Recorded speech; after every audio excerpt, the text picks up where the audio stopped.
Hello दोस्तों, आप सभी का स्वागत है ज्ञान स्टोरी चैनल में। चैनल को सब्सक्राइब जरूर कर ले। भगवान विष्णु ने कई ऐसे अस्त्रों को धारण किया है जो बेहद विध्वंसकारी थे, लेकिन उनमें से 5 ऐसे अस्त्र हैं जिनकी शक्तियों की तुलना शायद ही किसी अस्त्र से की जा सकती है। इन अस्त्रों में से कईयों का प्रयोग महाभारत काल में भी हुआ है, इसलिए इनका इतिहास भी दिलचस्प है। तो आइए जानते हैं भगवान विष्णु के उन 5 शक्तिशाली अस्त्रों के बारे में।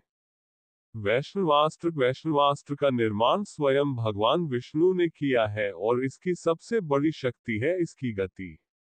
यह अस्त्र अत्यधिक तीव्र गति से पहले आकाश की ओर ऊपर जाता है और फिर उतनी ही तीव्रता से नीचे आकर शत्रु पर प्रहार करता है।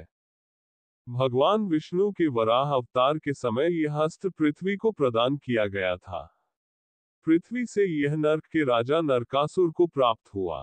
महाभारत काल में यह अस्त्र श्री कृष्ण के अतिरिक्त भगवान परशुराम, भागदत्त, महारथी कर्ण और कृष्ण पुत्र प्रद्युम्न के पास था। महाभारत के द्रोण पर्व के अनुसार जब यह अस्त्र राजा भागदत्त के पास था और एक बार जब अर्जुन और उनके मध्य युद्ध हुआ था, तब राजा भागदत्त ने वैष्णवास्त्र का प्रयोग अर्जुन पर किया। अर्जुन को पता नहीं था कि अस्त्र को कैसे रोका जाए, तो भगवान कृष्ण ने बीच में आकर इसे अपनी छाती पर ले लिया और तब यह अस्त्र उनके गले में वैजयंती माला के रूप में सुसज्जित हो गया। नारायणास्त्र को भी भगवान विष्णु ने ही सतयुग में बनाया है और यह अस्त्र इतना शक्तिशाली माना जाता है कि कहा जाता है कि अगर एक बार इसका प्रयोग कर दिया जाए तो कोई भी इसे रोकने में सक्षम नहीं है। इस अस्त्र का वार कभी खाली नहीं जाता, बल्कि इस अस्त्र सामने खुद को समर्पण करके ही इसे रोका जा सकता है। महाभारत काल में इस अस्त्र का ज्ञान भगवान विष्णु के रूप भगवान श्री कृष्ण, गुरु द्रोणाचार्य और उनके पुत्र अश्वत्थामा को था। सुदर्शन चक्र भगवान विष्णु का सुदर्शन चक्र एक अमोघ अस्त्र के समान है जो दूरदर्शिता और दृढ़ संकल्प का प्रतीक है। एक कथा के अनुसार भगवान कृष्ण को यह अस्त्र देवी से प्राप्त हुआ था। एक दूसरी कथा के अनुसार यह चक्र भगवान विष्णु को असुर श्रीदामा का वध करने के लिए शिव जी से प्राप्त हुआ था।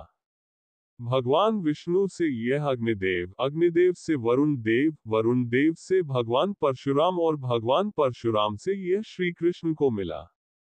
ये चक्र 12 अरों, 2 युगों और 6 नाभियों से युक्त है और इसके अरों में देवता, सभी राशियां, अग्नि, ऋतुएं, सोम, वरुण, मित्र, इंद्र, प्रजापति, हनुमान, तप, धन्वंतरी और सभी 12 मास प्रतिष्ठित हैं।